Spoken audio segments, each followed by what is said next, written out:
Bismillahirrahmanirrahim. Assalamualaikum warahmatullahi wabarakatuh. Alhamdulillahirrabbilalamin. Wassalatu wassalamu ala asrafil anbiya'i wal mursalin wa ala alihi wa sahbihi ajmain, amma ba'du. Saya M. Ihsan Sarip, NPM 2021010069 dari Prodi Hukum Keluarga Islam. Di sini saya akan menjelaskan materi mengenai objek dan kegunaan filsafat hukum Islam untuk memenuhi tugas mata kuliah filsafat hukum Islam. Hukum Islam mengacu pada pandangan hukum yang bersifat teologis. Artinya, hukum Islam itu diciptakan karena ia mempunyai tujuan. Tujuan dari adanya hukum Islam adalah terciptanya kedamaian di dunia dan kebahagiaan di akhirat. Jadi, hukum Islam bukan bertujuan meraih kebahagiaan yang fana dan pendek di dunia semata, tetapi juga mengarahkan kebahagiaan yang kekal di akhirat kelak. Inilah yang membedakannya dengan hukum manusia yang mengkehendaki kedamaian di dunia saja. Tujuan hukum Islam tersebut merupakan manifestasi dari sifat Rahman dan Rahim, Maha Pengasih dan Maha Penyayang, Allah kepada semua makhluknya. Rahmatan lil alamin adalah inti syariah atau hukum Islam. Keberadaan syariah tersebut dapat menegakkan perdamaian di muka bumi dengan pengaturan masyarakat yang memberikan keadilan kepada semua orang. Keadilan sangat mulia di hadapan Tuhan, dan sifat adil merupakan jalan menuju takwa setelah iman kepada Allah. Hukum Islam dalam upaya menegakkan itu semua harus siap menghadapi kejadian-kejadian baru yang timbul karena perkembangan masyarakat dan perubahan suasana. Oleh karena itu, pengkajian filsafat hukum Islam mutlak diperlukan.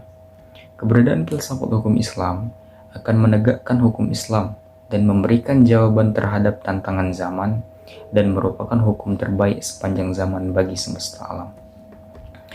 Sebagaimana dikemukakan sebelumnya, setidaknya ada 5 sistem hukum yang hidup dan berkembang di dunia, yaitu 1. Common law yang juga dikenal dengan Anglo-Saxon.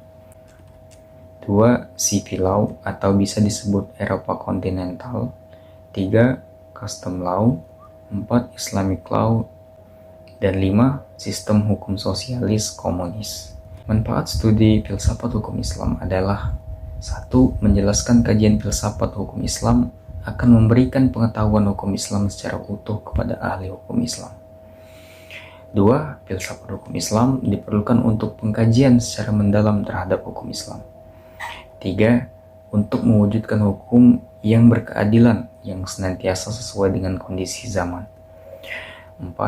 Pengkajian filsafat hukum Islam memungkinkan pemahaman Islam secara menyeluruh dengan ilmu-ilmu agama lainnya. Para ahli usul fikih sebagaimana ahli filsafat hukum Islam membagi filsafat hukum Islam kepada 2 rumusan, yaitu 1. Filsafat tasyri', 2. Filsafat syariah. Filsafat tasyri', filsafat yang memancarkan ahli filsafat hukum Islam, menguatkannya dan memeliharanya. Filsafat ini bertugas membicarakan hakikat dan tujuan penerapan hukum Islam. Filsafat tasyri' terbagi kepada 1. Da'aim al-ahkam, dasar hukum Islam. 2. Maba'di al-ahkam, prinsip-prinsip hukum Islam. 3. Usul al-ahkam, pokok-pokok hukum Islam, atau mashadir al-ahkam, sumber-sumber hukum Islam. 4. Maqasid al-ahkam, tujuan-tujuan hukum Islam. 5. Qawaid al-ahkam, kaidah-kaidah hukum Islam. Filsafat syariah, filsafat yang diungkapkan dari materi-materi hukum Islam seperti ibadah, muamalah, jinayah, ukubah, dan sebagainya. Filsafat ini bertugas membicarakan hakikat dan rahasia hukum Islam. Termasuk dalam pengembangan filsafat syariah adalah 1.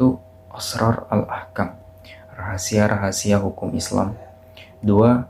Khasha'is al-ahkam, ciri-ciri khas hukum Islam. 3. Mahasin al-ahkam, keutamaan-keutamaan hukum Islam. 4. Tawabi al-ahkam, karakteristik hukum Islam. Demikianlah yang dapat saya jelaskan. Apabila ada kesalahan saya mohon maaf. Wabillahi taufiq wal hidayah. Wassalamualaikum warahmatullahi wabarakatuh.